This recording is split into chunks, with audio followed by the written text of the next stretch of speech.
तो दोस्तों बुद्ध की मृत्यु के बाद ही तुरंत ये वहाँ पर मतलब बुद्ध संगतियों का निर्माण किया गया। बुद्ध संगतियाँ मतलब 4 बनाएगी, इनसे क्वेश्चन बनेंगे, काफ़ी क्वेश्चन बनेंगे और वेरी इंपॉर्टेंट क्वेश्चन बनेंगे दोस्तों। तो किस तरीके से है बुद्ध चार संगतियाँ हुई बौद्ध धर्म में जो, और हर एक संगति से क्वेश्चन किस तरीके से बनते हैं और क्या पूछता है, आइए चलते हैं। तो बुद्ध संगति, तो पहली संगति कब हुई दोस्तों? उनकी मृत्यु हुई दोस्तों ये 483 ईसा पूर्व में। तो 483 ईसा पूर्व में ही पहली संगति बना दी। तो उस टाइम पे शासन था दोस्तों अजात शत्रु का, जिनके बारे में अब आगे आगे पढ़ते चलेंगे। जिन शासकों का शासन रहा तो उनके बारे में भी आगे पढ़ना है। तो उनके जिन शासकों के टाइम में ये बौद्ध संगतियाँ हुई उनका भी जिक्र आएगा, और उनकी राजधानी क्या थी उस टाइम पे उनका भी जिक्र आएगा दोस्तों। और क्वेश्चन क्या बनते हैं, आइए चलते हैं। तो पहली संगति से दोस्तों क्वेश्चन क्या बनते हैं? पहली संगति बौद्ध संगति कब हुई? 483 ईसा पूर्व में हुई दोस्तों।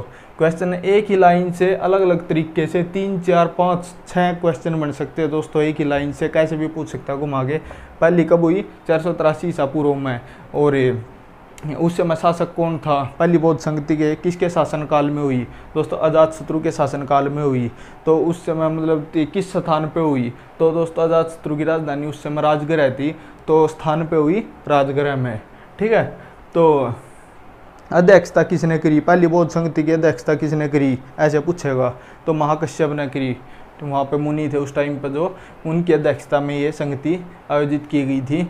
तो इस तरीके से अध्यक्ष पूछेगा। अध्यक्ष तो दोस्तों पहली की और चौथी के 4 संगतियाँ हैं इसमें बौद्ध की, तो पहली की और चौथी के अध्यक्ष पूछता है मोस्टली, और बीच वालियों के नहीं पूछता, दूसरी और तीसरी के।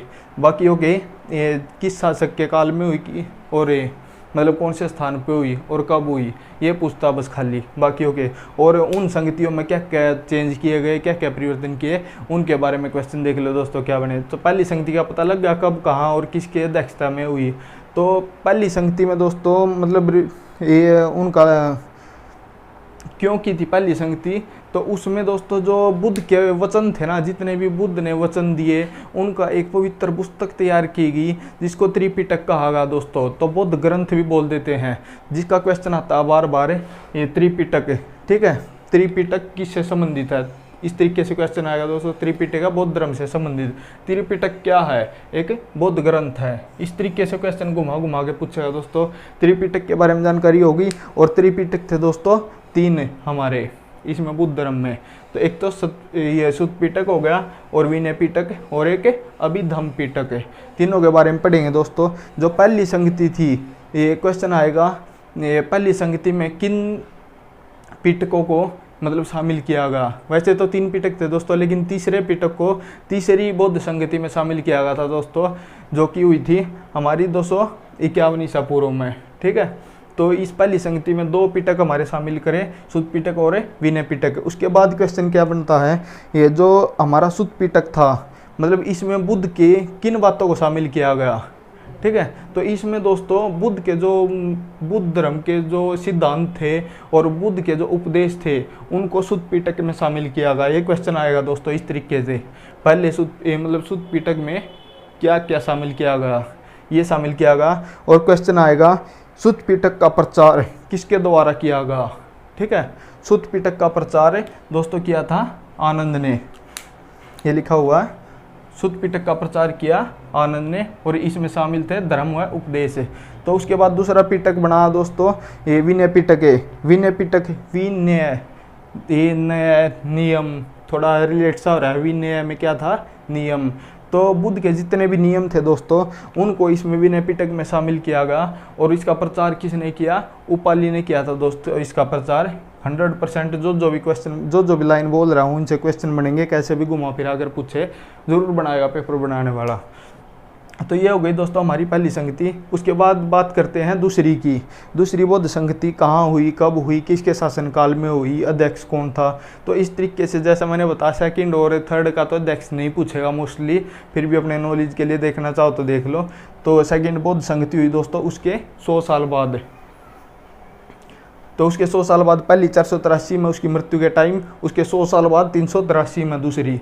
तो किसका शासन था उस टाइम पे? उस टाइम पे है दोस्तों कालाशोक का शासन। ठीक है। और उसकी राजधानी थी दोस्तों उस टाइम पे वैशाली। तो किस स्थान पे हुई थी दूसरी संगति? वैशाली स्थान पे हुई थी दोस्तों। जैसे थोड़ा याद करना चाहो तो स्थान है 100 साल बाद वैशाली में, 100 साल बाद वैशाली में दूसरी। ठीक है, अपना अपना तरीका है, थोड़ा अपने हिसाब से तुम रिलेट कर लेना बाकी। और इसकी अध्यक्षता करी थी दोस्तों सभा कामी ने। इसमें इतना ज़्यादा इंपॉर्टेंट कुछ नहीं था, बस ये किसके शासन में हुई थी और कहाँ पर हुई थी और कब हुई थी, बस ये पूछना था, इसमें ज़्यादा चेंज नहीं किया। बाकी बात करते हैं तीसरी की। तो तीसरी संगति में क्या हुआ, तीसरी संगति हुई थी दोस्तों 251 ईसा पूर्व में। उस टाइम पे अशोक का शासन था, जो कि मौर्य वंश के थे, मौर्य शासन चल रहा था उस टाइम पे। तो 251 ईसा पूर्व में हुई दोस्तों तीसरी, और कहाँ पर हुई, पाटलिपुत्र में, जो कि इस टाइम पर उनकी राजधानी थी पाटलिपुत्र में। और मोगसितु 30, तो इसके बारे में पूछता नहीं है ज़्यादातर, ये अध्यक्ष हो गया। तो ये मेन क्या पूछेगा, 251 में हुई तीसरी, और किसका शासन था, अशोक का शासन था, और कहाँ पर हुई, पाटलिपुत्र में। तो इसमें क्या चेंज किया गया दोस्तों तीसरी में जो मैंने बताए थे पिटक 3 होते हैं, सुत पिटक, विनय पिटक और अभिधम पिटक। जो तीसरी में तीसरा पिटक जोड़ा गया, अभिधम पिटक। अब क्वेश्चन पूछेगा अभिधम पिटक में किसका वर्णन किया गया है, बौद्ध धर्म से रिलेटेड तो है ही, उसमें क्या जोड़ा गया है, मतलब बुद्ध के विचारों से संबंधित बुद्ध की किताब है, उसमें क्या जोड़ा गया बुद्ध के विचारों का। तो इसमें दार्शनिक सिद्धांत है, जो हमारे जो बौद्ध धर्म के दार्शनिक सिद्धांतों को इसमें जोड़ा गया है, और नियमों को विनय पिटक में, और सुत पिटक में धर्म सिद्धांत और उसके बुद्ध के जो उपदेश थे उनको जोड़ा गया। तो दोस्तों अब पढ़ते हैं चौथी संगति के बारे में। ये फोर्थ संगति कब हुई थी, तो इसके बारे में क्या क्वेश्चन पूछेगा, फोर्थ संगति कहाँ हुई और कब हुई, किसके शासन काल में हुई, अध्यक्षता किसने करी, तो ये क्वेश्चन पूछेगा दोस्तों। और उसमें मतलब संगति का बनाने का क्या रीजन था, उसमें क्या क्या चेंज आए दोस्तों, इस तरीके से। तो बौद्ध धर्म की चौथी संगति हुई दोस्तों 1ली शताब्दी में। ठीक है, 1ली शताब्दी में कनिष्क के काल में हुई, और कनिष्क का काल था दोस्तों 78 ईस्वी के आसपास से। ठीक है, तो कनिष्क के काल में हुई। डायरेक्ट अगर पूछ ले तो कहाँ हुई, तो दोस्तों कुंडलवन में हुई। और कुंडलवन की जगह दोस्तों कश्मीर भी आ सकता है आपके पेपर में, क्योंकि कुंडलवन पड़ता हमारा कश्मीर में। ठीक है, तो चौथी बौद्ध संगति कश्मीर में और कुंडलवन में। तो इसकी अध्यक्षता पूछ लेगा दोस्तों किसने की, तो उस टाइम पे वसुमित्र और अशोक घोष थे दोस्तों, इन्होंने इसकी अध्यक्षता करी थी।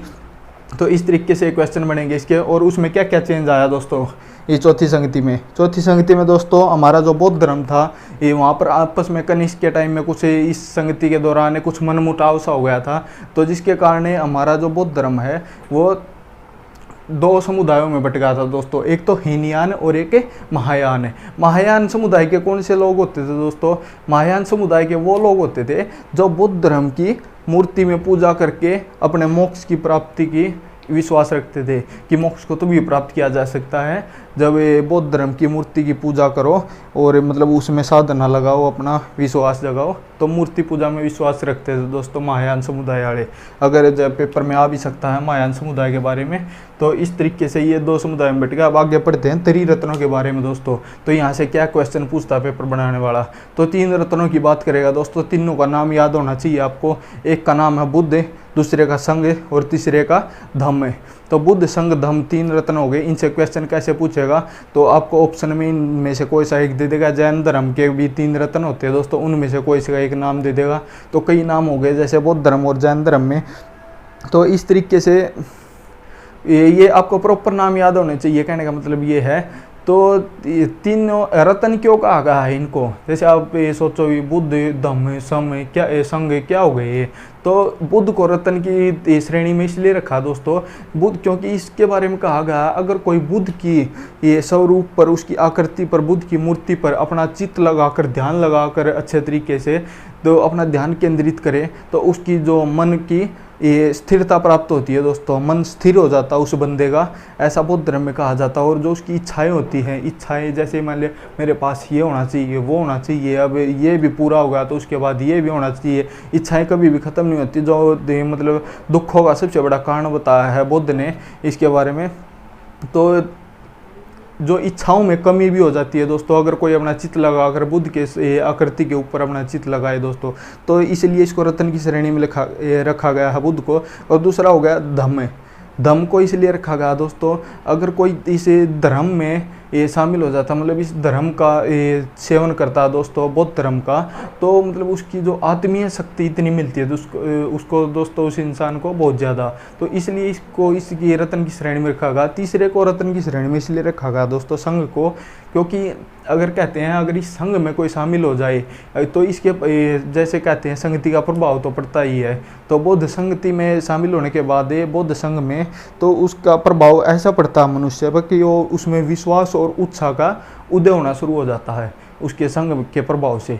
इसलिए दोस्तों इनको संघ की श्रेणी में रखा गया। ये पेपर में नहीं आएगा, ये आपके बस नॉलेज के लिए था थोड़ा। हाँ, तो इसके बाद दोस्तों क्वेश्चन ये आएगा पेपर में, ये पूछेगा बुद्ध ने सर्वाधिक महत्व किस रत्न को दिया था।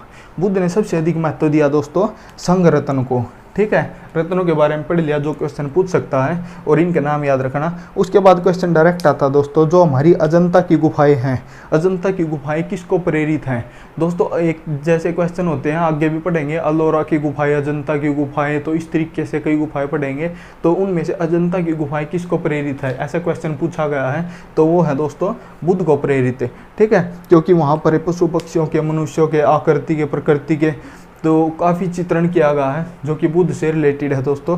इस प्रकार अजंता की गुफाएं बुद्ध को प्रेरित हैं। और यहाँ से एक क्वेश्चन और क्या बनेगा आपका, क्या पूछ सकता है, अजंता की गुफाएं कहाँ हैं, उनका स्थान पूछ लेगा। तो दोस्तों अजंता की गुफाएं हैं महाराष्ट्र में, और महाराष्ट्र नहीं आता आपके पेपर में मोस्टली टाइम आता है आपके पेपर में औरंगाबाद में दोस्तों। ठीक है, तो आपको बता दूँ औरंगाबाद भी आपके महाराष्ट्र में पड़ता है। ठीक है, तो अजंता की गुफाएं कहाँ हुई, औरंगाबाद में, महाराष्ट्र में। तो ये क्वेश्चन आ गया। तो अगला क्वेश्चन आ सकता है आपका दोस्तों, पूरे चांस से पूछा गया पहली बार, बुद्ध का अगला अवतार किसे समझा गया है। दोस्तों बौद्ध धर्म की बात करें तो बुद्ध का अगला अवतार मैत्रेयी को समझा गया है, क्योंकि बौद्ध धर्म का विश्वास है कि बुद्ध के बाद अगला अवतार मैत्रेयी होगा, जो कि कंप्लीट डिटेल में उसका प्रचार करेगा, आगे इस धर्म को लेके जाएगा, जो भी कमियाँ थी उनको पूरा करेगा। तो उसके लिए उसको जन्म लेना है मैत्रेयी को, तो वो उसको मानते हैं अगला अवतार मैत्रेयी को। ठीक है, ये क्वेश्चन आया हुआ है दोस्तों पहले भी, और अगली बार भी आने की 100% चांस है। तो एक क्वेश्चन पूछा जाता है दोस्तों, जो मठ है एक जिसका नाम है चैत्य, जो पूछ लेगा ये मठ किससे संबंधित है, किस धर्म से संबंधित है। तो दोस्तों आपको बता दूं ये मठ संबंधित है बौद्ध धर्म से। आपको ऑप्शन में क्या देगा, जैन धर्म दे देगा, बौद्ध धर्म दे देगा, इस तरीके से कई धर्मों के नाम दे देगा। तो आपको याद होना चाहिए चैत्य मठ संबंधित है बौद्ध धर्म से। उसके बाद दोस्तों लगभग ये पूरा हो गया, और एक आध पॉइंट और बच गए इसके, थोड़ा बहुत और उसके बारे में और पढ़ते हैं आगे देख। तो दोस्तों इससे आगे एक पेपर बनाने वाला क्या क्वेश्चन बनाता है, जो कि काफ़ी बार आया हुआ क्वेश्चन है। अशोक को बौद्ध धर्म की दीक्षा उपगुप्त ने दी थी, उपगुप्त नामक भिक्षु ने दी थी, यह कहाँ पर वर्णित किया गया है। तो दोस्तों एक पुस्तक है, इंपॉर्टेंट नाम है जिसका दिव्यावदान है, वो आपको याद रखना है दोस्तों। अशोक को बौद्ध धर्म की दीक्षा उपगुप्त ने दी थी, एक तो ये याद रखना है, डायरेक्ट पूछा है किसने दी, उपगुप्त ने। और इसका वर्णन कहाँ किया गया है दोस्तों, एक दिव्यावदान ये काव्य है। ठीक है, दिव्यावदान काव्य में इसकी जिक्र किया गया है। तो उससे अगला क्वेश्चन दोस्तों क्या पूछेगा, जो बुद्ध का जन्म स्थल है वो कहाँ पर अंकित है, बुद्ध का जन्म स्थल कहाँ अंकित है। दोस्तों अशोक ये मतलब बौद्ध धर्म तो अपना ही रखा था ये अशोक ने, और अशोक ने एक समय ये उसके गांव गया बुद्ध के, जिसका नाम आपको पता होगा, बुद्ध का जन्म जहाँ हुआ ये लुम्बिनी में। ये तो लुम्बिनी में गया दोस्तों, तो वहाँ पर जाकर उसने देखा तो उसने एक स्तंभ का निर्माण, एक अभिलेख का निर्माण करवाया दोस्तों। ये तो उस अभिलेख का क्या नाम रखा, क्यों रुमनदेई अभिलेख है। रुमनदेई क्यों रखा दोस्तों, वैसे तो लुम्बिनी भी रख देता, क्योंकि ये, लेकिन ये 6 मी वर्ड लगा लो, क्योंकि रुमनदेई प्राचीन नाम है दोस्तों लुम्बिनी का, जहाँ जो उसका जन्म स्थल है। इसलिए बुद्ध का जन्म स्थल कहाँ पर अंकित हुआ, अशोक ने जो रुमनदेई अभिलेख बनवाया था उसमें उसकी जो जन्म स्थल है उसका वर्णन किया गया प्रॉपर तरीके से। ये याद रखना दोस्तों, पेपर में आया हुआ है SSC CGL में, एक बार नहीं कई बार। तो एक क्वेश्चन बनता है दोस्तों, काफ़ी इंपॉर्टेंट क्वेश्चन है। इसी तरह एक काव्य, एक किताब का नाम है, तो मिनांडर व नागसेन के प्रश्न और उत्तर का जवाब, प्रश्नों का जवाब कह लो या प्रश्न उत्तर के बारे में इनका वर्णन कहाँ पर है। तो इस तरीके से क्वेश्चन बनता है, शायद कुछ ये क्वेश्चन आया हुआ दोस्तों पहले, काफ़ी इंपॉर्टेंट क्वेश्चन है। और इस बुक का नाम क्या है, इस काव्य का, इस रचना का, मिलिंद पन्हो। मिलिंद पन्हो किससे संबंधित है ये पूछ लेगा। दोस्तों ये है मिनांडर और नागसेन के प्रश्न उत्तरों से। ठीक है, इनके बारे में बात हुई है दोस्तों। मिलिंद पन्हो का मतलब है ये मतलब मिलिंद के प्रश्न। ठीक है, मिलिंद के प्रश्न। तो इस तरीके से क्वेश्चन आएगा दोस्तों इसमें से। मिनांडर क्या था, एक मतलब भारतीय यूनानी एक राजा था। ये वो क्वेश्चन करता गया तो ये साथ में उसके वो था नागसेन, जो कि एक बौद्ध विद्वान था। तो वो उसके प्रश्नों के उत्तर देता जा रहा था। तो इसका वर्णन कहाँ पर किया गया है कि वो आपस में इस तरीके से सवाल जवाब कर रहे थे। मिलिंद पन्हो में इसके बारे में बताया गया दोस्तों। ठीक है, ये क्वेश्चन आएगा। तो एक क्वेश्चन आता है, जैसे बुद्ध धर्म का प्रचार प्रसार काफ़ी लोगों ने किया, अशोक ने भी किया था जो शासक था अपने टाइम में, लेकिन उसके बारे में उसके टाइम पे पढ़ेंगे, आने वाले हैं चंद्रगुप्त उसके मौर्य शासनकाल में तब पढ़ेंगे। तो उससे अलग है जो बुद्ध काल में आता है, तिब्बत और भूटान में ये इसका बौद्ध धर्म का प्रचार प्रसार किसके द्वारा किया गया या अन्य देशों में। तो तिब्बत साइड या भूटान साइड किसने किया दोस्तों, पद्मसंभव ने। डायरेक्ट क्वेश्चन आया हुआ है, एक बार नहीं कई बार आया हुआ है दोस्तों। तो इम्पोर्टेंट क्वेश्चन है, पद्मसंभव ने। इसका दूसरा नाम भी दे सकता है आपको, उसका नाम था गुरु रिनपांच, जो कि यहाँ पर लिखा हुआ दोस्तों। तो ये एक और क्वेश्चन आता है दोस्तों, ये सबसे ज़्यादा बुद्ध मूर्तियाँ किस शैली में बनी हुई हैं।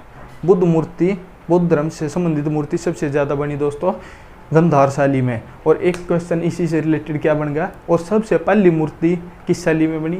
सबसे पहली मूर्ति बनी दोस्तों मथुरा शैली में, और सबसे ज़्यादा बनी दोस्तों गंधार शैली में, लेकिन पहली मथुरा शैली में। तो एक क्वेश्चन और, जो बौद्ध धर्म जिसमें विश्वास रखता था दोस्तों ये ईश्वर और आत्मा, ना तो ईश्वर को मानते थे बौद्ध धर्म के लोग, और ना ही आत्मा में विश्वास रखते थे कि आत्मा नाम की भी कोई चीज़ होती है, ईश्वर नाम की भी कोई चीज़ होती है। अगर वो विश्वास रखते थे तो ओनली कर्म कांडों में, अपने कर्म करो, कर्म ही सब कुछ है, उसी को भगवान मानते थे, वो ही सब कुछ था कि जैसे कर्म करोगे वैसा मिलेगा, वैसा जीवन चलेगा। तो ईश्वर और आत्मा की मान्यता नहीं थी, ये याद रखना। ऑप्शन देगा, ऑप्शन में कई तरीके से दे देगा, तो आपको प्रॉपर याद होना चाहिए। तो एक क्वेश्चन काफ़ी इंपॉर्टेंट है दोस्तों, एक और कैसे क्या पूछता है, मतलब किस धर्म में यो स्त्री और शूद्रों को जैसे कुछ इस तरीके का क्वेश्चन पूछेगा, और पूछा भी हुआ है, किस धर्म ने ये दो वर्ग थे जो स्त्री और शूद्र, उनको शामिल किया था। ठीक है, तो दोस्तों डायरेक्ट है, बौद्ध धर्म ने उनको शामिल किया था। ये जो कि दयनीय वर्ग हो गया हमारा, स्त्री और शूद्र भी निचली कास्ट के लोग लगा लो लगभग। पहले उनको मतलब स्त्रियों को भी ना तो वेदों में, ये वेदों को पढ़ने की आज्ञा थी ना कुछ था। तो ये एक क्वेश्चन क्या बनेगा इसी से, कि किसके कहने पर बुद्ध ने स्त्रियों और शूद्रों को बौद्ध धर्म में, बौद्ध संघ में शामिल किया था। तो दोस्तों वो किया था, उसका परम शिष्य था, प्रिय शिष्य था आनंद के कहने पर दोस्तों स्त्रियों और शूद्रों को बुद्ध ने अपने धर्म में, संघ में शामिल किया था। तो इस तरीके से दोस्तों एक लास्ट क्वेश्चन और देख लो बौद्ध धर्म से रिलेटेड, क्योंकि आपने देखा अभी तो बौद्ध धर्म है, और अभी से आगे जैन धर्म भी आएगा, वो भी 6ठी शताब्दी में आएगा। और भी काफ़ी देशों में काफ़ी धर्मों का प्रचार उदय हुआ था इस टाइम पे, 6ठी शताब्दी के टाइम में। तो दोस्तों क्वेश्चन बनता है, और SSC CGL में भी पूछा हुआ है पहले तो, कि जो विश्व में किस शताब्दी को धार्मिक उत्थान का युग कहा जाता है, मतलब धर्मों का जितने भी धर्म हैं उनका उदय किस युग में हुआ था, किस शताब्दी में हुआ था। तो वो हुआ था दोस्तों 6ठी शताब्दी को धार्मिक उत्थान का युग कहा जाता है। तो ये माफ़ी चाहता हूँ दोस्तों, वीडियो थोड़ी लंबी बन गई तो, लेकिन आपको मैंने वो काम नहीं करके दिया है कि आप अलग अलग बुक उठानी पड़े, बार बार अपना टाइम वेस्ट करना पड़े। ये पहले ही आपके पास कम टाइम बचा हुआ है, बिल्कुल जितने एफर्ट लगाने हैं वो मैं लगा रहा हूँ दोस्तों। बस आपको मेरे साथ बने रहने की ज़रूरत है। जितने मिनट की वीडियो अपलोड हो रही है बस उसको देखो और आपका काम कंप्लीट होगा दोस्तों, ये मेरी गारंटी है। क्योंकि एक बुक नहीं, 2 बुक नहीं, पता नहीं कितनी बुक्स का निचोड़ मैं आपके सामने, जिन बुक को पढ़ने की आप कोशिश करते हो उन सभी बुक का निचोड़ मैं आपके सामने रख रहा हूँ दोस्तों। वो मेरा एफर्ट कितना ही लग रहा हो, लेकिन बस आपका एफर्ट ज़रूर होना चाहिए। आप अपना एफर्ट दो और सक्सेस की राह पर चलो, जिसके लिए कदम बढ़ाए हैं हम लोगों ने आपको सक्सेस तक पहुंचाने के लिए। ठीक है दोस्तों, और वीडियो को शेयर और लाइक ज़रूर कर दिया करो दोस्तों, और सब्सक्राइब भी कर दिया करो। आगे से आगे अपने साथियों तक पहुंचाओ, जितने भी आपके पास ग्रुप हैं, व्हाट्सएप ग्रुप या स्टडी ग्रुप है, जितने भी आपके, ये चाहे कहीं भी हो सोशल मीडिया पे, खूब शेयर करो दोस्तों, जिससे मेरा भी हौसला बढ़ेगा और ये अच्छा रिस्पॉन्स मिलेगा। तो हौसला बढ़ने के बाद तो कुछ एक अलग ही लय होती है, आपको पता ही है। तो इसलिए राम राम दोस्तों, जय हिंद जय भारत।